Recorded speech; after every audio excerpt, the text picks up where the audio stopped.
어릴 때 모래성 쌓기 놀이를 한 적이 있습니다.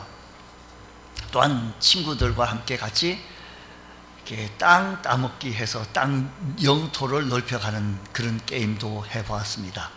사람들은 저마다 자기의 모래성을 잘 쌓고 있습니다만 언젠가 파도가 밀려오면 그 모든 쌓았던 것이 다 사라지는데 그것을 잊고 모래성이 전부인 것처럼 땀을 흘리면서 한여름 해변에서 많이 또 쌓아보기도 합니다. 이렇게 살아가는 사람들을 향하여 예수님은 오늘 뭐라고 말씀하시는 거 아니? 38절 39절 말씀 보면 홍수 전에 노아가 방주에 들어간 날까지 사람들이 먹고 마시고 장가들고 시집가고 있으면서 홍수가 나서 그들을 다 멸하기까지 깨닫지 못하였으니 인자의 임함도 이와 같으니라고 하였습니다. 예수님이 재림하실 때 세상에 종말의 때가 있는데 사람들이 그것을 깨닫지 못하고 있다라고 하는 말씀입니다. 어제도 괜찮았고 지난달도 괜찮았고 작년도 뭐 별 무리 없이 지나갔으니 영원히 뭐 무리 없이 지나갈 것처럼 우리는 혹 생각할 수 있습니다. 그러나 우리는 시대의 분별을, 시대의 파악을 바라보면서 우리 신앙인으로서 믿음의 삶을 살아갈 수 있는 믿음의 권속들 되어지기를 원합니다. 오늘 본문 말씀 예수님께서 30절에 뭐라고 말씀하시는가? 24장 전체에 있는 말씀 속에서 30절 말씀에서는 이렇게 말합니다. 그때 인자의 징조가 하늘에서 보이겠고 그때 땅의 모든 족속들이 통곡하며 그들이 인자가 구름을 타고 능력과 큰 영광으로 오는 것을 보리라고 했습니다. 예수님이 재림하신다는 사실을 믿습니까? 예수님이 다시 오신다는 사실을 여러분 믿으십니까? 이 사실을 믿는 사람이 있고 믿지 않는 사람도 있고 잘 모르고 있다는 사람들도 있습니다. 제가 질문을 해봅니다. 예수님이 오신다는 것을 믿습니까? 예수님이 오시는 것을 믿습니까? 라고 물으면 잘 모르겠어요. 아니요. 아이고, 그냥 마음 편하려고 오는 거지. 뭐 예수님이 굳이 뭐 하늘에 가셨는데 가만히 계셔. 오시지 마시고 뭐 이런 마음인지라는 겁니다. 예수님이 한 번만 말씀하신 것이 아니라 예수님께서 다시 오시겠다고 약속하신 이 말씀이 한 번 얘기하신 것이 아니라 예수님께서 직접 여러 번 말씀하셨는데 공회에서도 말씀하셨고 제자들에게도 말씀하셨고 여러 상황 속에서 여러 분위기 속에서 말씀하셨다라는 것입니다. 이 예언은 우리 성경은 하나님 말씀인 줄 믿습니까? 성경은 모두 66권 정경 캐논 하나님 말씀인데 이 말씀은 창세기부터 요한계시록까지 완전한 계시로 우리에게 주어졌습니다. 근데 창세기부터 요한계시록까지 우리 주님께서는 초림과 재림을 말씀하셨는데 구약에는 초림을 말씀하시면서 이어서 같이 재림까지 말씀하셨으니 그 구약을 읽을 때 초림 속에 재림까지 숨겨져 있으니 참 우리가 전문적으로 공부를 하거나 좀 깊이 파악을 하지 않고 그냥 성경을 설렁설렁 읽어나갔을 때는 그것을 조금 깊이 들어가기는 좀 쉽지는 않겠죠. 하지만 신약 성경에는 예수님께서 오셨고 다시 오실 것이라는 말씀을 많이 말씀하셨어요. 몇 번인가 하니 300번 이상 말씀하셨다는 거예요. 제가 그것을 이렇게 살려서 말씀드린 건 아니고 주석에 보니까 300번 이상입니다. 예수님께서 뭐 베드로가 말씀한 것이라면 그것도 신빙성이 있겠지만 예수님께서 직접 말씀하셨으니 성경 속에 재림에 관한 언급이 없는 책이 있다라고 한다면 요한 2서, 3서, 빌레몬서 그리고 갈라디아서, 예배소서 뿐이지 전부 다 재림에 대해서 말씀을 하셨다 이야기입니다. 구약의 주제가 오실 예수님이라고 한다면 신약의 주제는 영광 중에 재림, 오실 예수님에 대해서 말씀하고 계시다라는 것입니다. 다시 오실 예수 그리스도에 대하여서 약속의 예언인데, 성경은 구약 성경에서는 초림 예수를 말씀하셨을 때 초림을 하셨고, 말씀하시면서 다시 오시겠다고 하셨으니 다시 오실 예수님을 바라보며 기다리며 우리가 소망 가운데 인내하며 신앙생활 해나가는 여러분들을 축복합니다. 잘하셨습니다. 여러분 신앙이 조금 더 흐트러짐 없이 주님 보시기에 잘하였다, 충성된 종아, 칭찬받을 수 있는 믿음의 권속도 되어지시기를 주의 이름으로 축복합니다. 창세기의 에덴 동산의 시작이 예수님의 재림의 시작이 되어지는 새 하늘과 새 땅으로 성경은 마감 짓는다는 겁니다. 에덴 동산에서 시작한 것이 요한계시록의 새 하늘 새 땅으로 끝이 나는데, 성경이 예수님의 재림에 대하여 강조하고 있는 것은 재림이 그만큼 중요하기 때문입니다. 재림에 대한 예언은 예수님께서 직접 여러 가지 말씀을 또 하실 뿐만 아니라 강조하셨습니다. 그래서 마태복음 26장 64절 말씀에 보면 예수님께서 말씀하시는 거니까 예수께서 이르시되 라고 해야 되겠죠. 옛날에 예수께서 가라사대 해야 되겠죠. 예수께서 이르시되 네가 말하였느라 그러나 내가 너희에게 이르노니 이후에 인자가 권능의 우편에 앉아 있는 것과 하늘 구름 타고 오는 것을 어떻게 하는 거니? 너희가 보리라는 겁니다. 이 너희가라는 것은 지금 이 시대를 살아가고 있는 너희들을 얘기하고 있는 것입니다.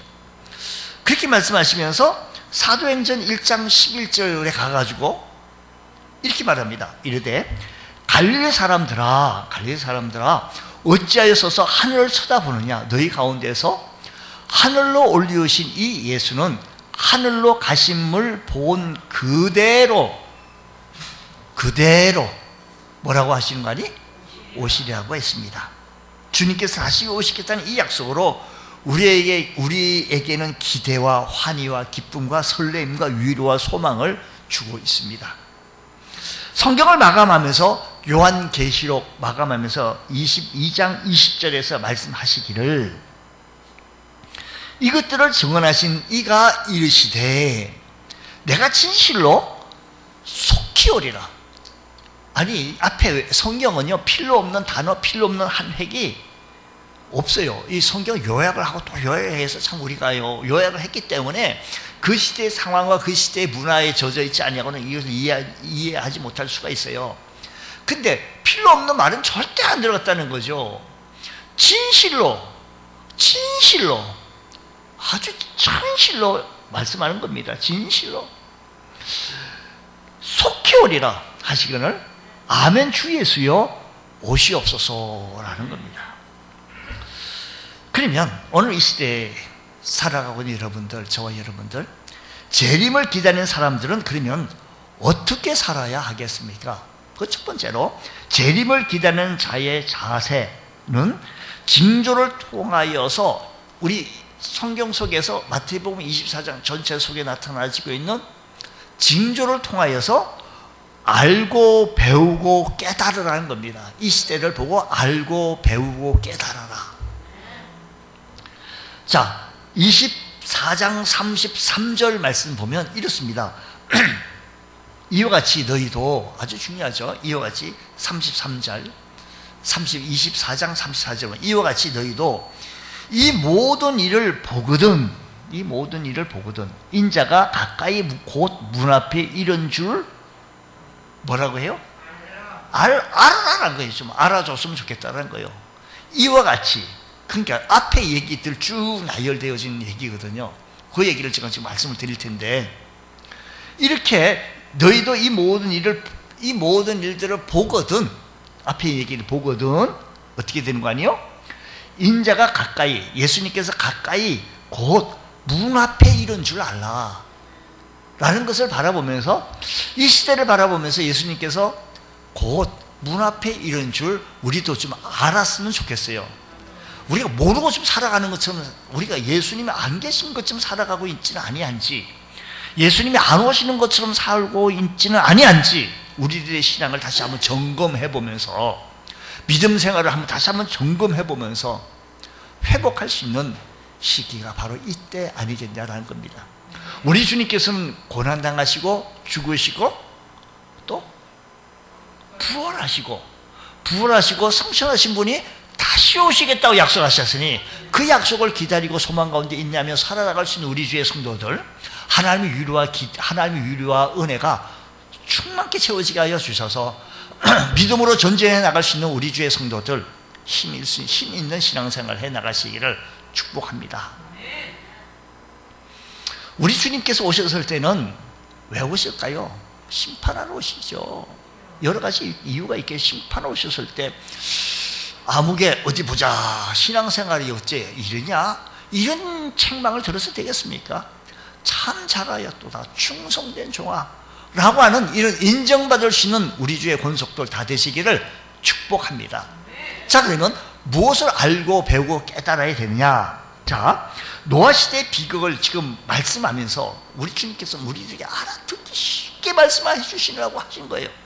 노아시대의 비극을 말씀하시면서 39절 말씀하시기를 이렇게 얘기해요. 그들은 다 멸하기까지 깨닫지 못한다는 거예요. 다 멸하기까지 깨닫지 못하고 있었으니 우리 주님께서 얼마나 답답하시겠습니까? 120년 동안 경과하였는데 알지 못하고 깨닫지 못했고, 동물이 방주로 들어가고 있는데도 불구하고 알지 못하고 깨닫지 못했고, 7일 동안 방주에서 문 열어놓고 기다렸는데 알지 못하고 깨닫지 못하였으니 얼마나 답답합니까? 우리 주님께서는 뭐라고 말씀하신 거니? 곧 문 앞에 이런 줄 알라. 이런 징조들을, 이런 상황들을 바라보면 곧 문 앞에 이런 줄, 7일 동안 문을 열어놨는데도 알지 못하고 깨닫지 못했고, 120년 동안 말씀을 했는데도 알지 못하고 깨닫지 못했고, 동물들도 다 들어가고 있는데 알지 못하고 깨닫지 못하시니 얼마나 참 세상에서 똑똑한 사람이, 똑똑하고 훌륭한 분이 사람인데도 불구하고 미련한 모습을 보여주고 있다는 것입니다. 우리 이 시대를 바라보면서 알지 못하고 깨닫지 못하고 배우지 못하는 자가 아니라, 우리가 이 시대를 바라보면 알고 배우고 깨달을 수 있는 우리 주의 성도 되어지기 원합니다. 그러면 재림을 기다리는 자세에 어떻게 주의하며 살아야 되는 거 아니? 무엇보다도 미혹의 앞에 얘기들, 무엇을 알지 못하냐, 이제 이 알아야 될 얘기들을요 설명을 한다면 미혹을 주의하라는 거. 미혹.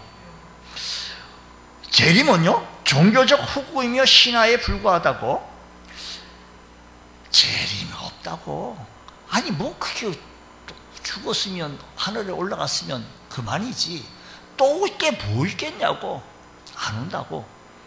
그때는 과학이 발생되기 이전에 신화적인 추구의 생각에서 얘기하는 것이겠지. 그 시대에 성경이 기록되어진 것은 라고 미혹을 합니다. 상업성을 쫓는 언론이 하는 얘기다라고 그냥 미워합니다. 미혹합니다. 이성을 신처럼 신뢰하는 이성주의자들이요 우리를 미혹합니다. 사절에도요 우리 주님께서 말씀하시되 뭘 알지 못하고 배우지 못하고 깨닫지 못하는 거야. 4절에 미혹을 받지 않도록 주의하라고 했고, 5절에도 나는 그리스도라 하여 많은 사람들을 미혹하리라. 자기가 그리스도다라고 하는 사람들이 막 여기저기 막 나타나져요. 세계 곳곳에서 막 나타나지는 거예요. 거짓 선지자가 많이 일어납니다. 지금도 많이 일어나. 역사상에 거짓 선지자들이 많이 재림한다고 몇 년, 몇 월, 몇 시 막 해가지고 불발되어진 사태가 참 많았습니다. 그래서 거짓 선지자가 많이 일어나 많은 사람들을 미혹합니다. 또 24절에 거짓 그리스도들과 거짓 선지자들이 일어나 큰 표적과 기사들을 보이면서 사람들을 혹하게 만들어요. 자꾸만 그게 너무 단순해요. 미혹합니다. 미혹이란 그럴싸한 구실로서 유혹하고 꼬드기는 겁니다. 창세기 3장의 말씀 보게 되어지면 아담과 하와에게 선악과를 따먹지 말라 정령 죽으리라고 말씀했는데, 그러나 배만 그럴싸한 구실로 하와를 유혹하고 미혹하기를 먹으면 눈이 밝아지고 하나님같이 되리라 라고 유혹을 합니다. 우리가 높아지리라고 유혹합니다. 우리가 돈을 많이 벌 것이라고 유혹합니다. 우리가 신앙생활을 하는 데 있어서 이렇게 하나님 멀리 떠나가기 위해 지금 돈을 많이 벌게 되어지고 권세를 얻을 것이고 능력을 얻을 것이라고 우리를 미혹한다는 겁니다. 우리가 마지막 시대에 살아가고 있는 우리 때에 미혹받지 않도록 우린 주의해야 합니다. 그날과 그때는 아버지만 아신다라는 겁니다. 뿐만 아니라 시한부 종말론을 우리가 미혹하는 거죠. 그 속에 다 들어가는데 이것을 그날과 그때는 아무도 모르다니 하늘의 천사들도 모르고 아들도 모르고 오직 아버지만 아신다고 했습니다. 신앙이 흔들리지 않냐고 굳게 서서 분명한 것은 주님 재림이 있을 것이라고. 성경은요 이렇게 24장 전체 속에서 35절 말씀하기를 오신다고 하셨으니 뭐라고 말씀하시는 거 아니? 천지는 없어지겠으나 내 말은 없어지지 아니하리라. 우리 주님께서 직접 말씀하셨고 공회 앞에서도 말씀하셨고 제자들에게도 말씀하셨고 여러 교훈을 하면서도 말씀해 주셨어요. 사도행전 1장 11절 우리 함께 읽었죠? 거기도 그랬고 다 그랬어요. 그 말씀이 천지는 없어지겠으나 내 말은 없어지지 아니하겠다고 하셨으니 분명한 것은 우리 주님께서는 오신다라는 겁니다. 어떤 징조가 어떻게 알게 되어진 거 아니에요? 오시는데 정쟁의 징조 6절 말씀하면 난리와 난리의 소문을 듣겠으나 난리와 난리의 소문을 듣겠습니다. 또 7절에 민족이 민족을 나라가 나라를 대적하며 일어나겠다는 겁니다. 인류가 존재하는 일에 대규모 전쟁이 오늘날까지 많이 일어나고 있습니다. 일어났기도 하고 일어났으며 지금도 일어나고 있습니다. 보십시오. 러시아는 시베리아 영유권을 놓고 중국과 또 기싸움을 하죠. 또 뿐만 아니라 크림 반도죠. 크림미아를 놓고 우크라이나와 지금 전쟁 중에 있습니다. 우리 참 우크라이나를 위해서 아침에도 우리가 새벽에도 기도를 하고 있습니다만 참 이 전쟁이 아주 커지게 또 확대될까 봐 심히 두려워요. 이 전쟁을 통해서 전 세계적으로 또 경제가 휘청거리기도 하고 미국과 중국과 러시아는 동아시아 패권 때문에 계속 싸우고 있는 그런 현실 속에 있는 것을 바라보면 아하, 우리 성경 속의 말씀 보니까 전쟁이 일어난 거 보면 우리 주님께서 오실 날이 곧 문 앞에 이르렀다라는 말씀을 우리는 볼 수 있다는 것입니다. 그뿐입니까? 힘을 가진 나라들이 대량 살상 무기를 개발하고 있고 세계가 보유한 핵무기를 동시에 터뜨린다고 한다면 전 세계 사람들이 3번 죽는다는 거 아니겠습니까? 석유와 물을 둘러싼 전쟁도 그 앙상이 심각해집니다. 난리와 난리의 소문, 전쟁의 위협과 그칠 줄 모르는 이런 테러 종말 현상을 바라보면서 아하, 우리는 주님께서 오실 때가 곧 문 앞에 이르렀다는 것을 우리가 깨달아서 우리들의 믿음 생활을 좀 더 주님 앞에서 우리들의 믿음 생활을 우리 좀 더 주님 믿음 생활 앞에서 다시 말씀 앞에서 하나님 앞에서 각성하고 신앙생활 해나갈 수 있는 우리 주의 성도 되어지기 원합니다. 기근과 지진이 일어납니다.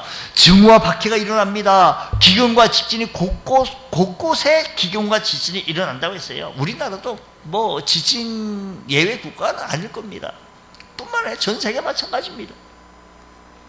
증오와 박해 9절과 10절 이 말씀 동일하게 말씀합니다. 계속 증오와 분노와 대립을 반복하고 가면 갈수록 더욱더 심화되어지고 사라져 가고 있습니다. 종말이 가까울수록 사랑은 식고 대립은 증폭되어지고 박해는 가열되어집니다. 그래서 12절 말씀 보면 불법이 성함으로 많은 사람의 사랑이 식어져요. 불법의 성함으로. 그렇습니다. 말씀드린 징조들이 눈에 보이고 귀에 들리면 아, 주님 오실 날이 멀지 않았구나라고 알고 배우고 뭐예요? 깨달으라는 거예요. 알고 배우고 깨달으라는 겁니다. 재림의 확실성에 대하여 재림의 징조에 대하여 아는 것은 참 중요합니다.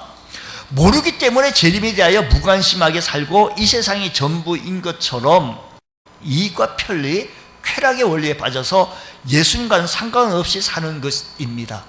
우리가 지금 일고 있는 코로나19 전염병도 마찬가지입니다. 종말이 가까울수록 이것이 일어난다고 했어요. 전 세계적으로 코로나가 지금 일어나는 거 아니겠습니까? 앞으로 또 어떤 것이, 어떤 전염병이 돌지 몰라요. 더 큰 것, 더 센 게 올지도 모릅니다.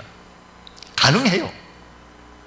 마지막을 살아가면서 우리는 더더욱더 신앙에 긴장하고 믿음 생활을 분발하고 우리 하나님 앞에서의 삶을 살아갈 수 있는 귀한 은혜가 있기를 원합니다. 다시 믿음이 회복하게 되어지고, 그동안 코로나로 인하여서 주춤되어지고, 코로나로 인하여서 우리가 좀 더 우리가 입을 뒤집어 쓴 거 맞아요.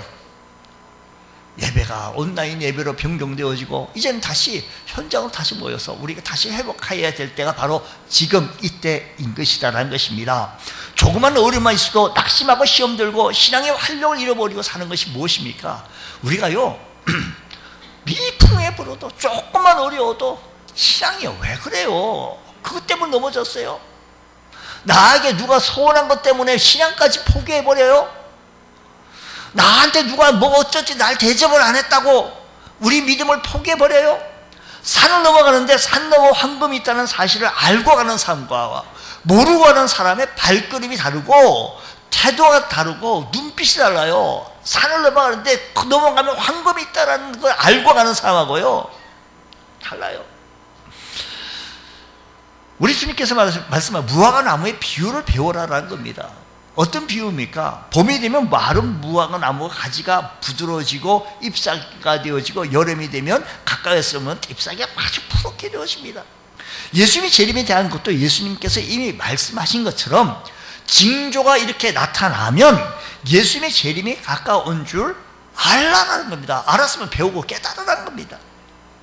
아는 것 참 중요합니다. 사람은요 아는 대로 삽니다. 재림이 있다는 사실을 알기 때문에 우리는 재림을 기다리고 살고 재림에 대한 소망을 가지고 삽니다. 우리가 하나님 앞에서 삶을 살아나가는 겁니다. 비록 어렵고 힘들고 고달프고 힘들지라도 예수님 만나 영원한 천국 잔치에 참여하는 것이 잘했다 하고, 우리 가족이 함께 예수 찬양하고, 우리 가족이 하나님의 축복을 받으며, 우리 가족이 하나님을 의식하며 살아나갈 수 있는, 우리 가정 천국을 이루면서 살아갈 수 있는 복된 성도들 되어지길 원합니다. 주여 우리 가정들을 주여 축복하여 주시고 하나님의 역사하심만 일어나게 하여 주시옵소서.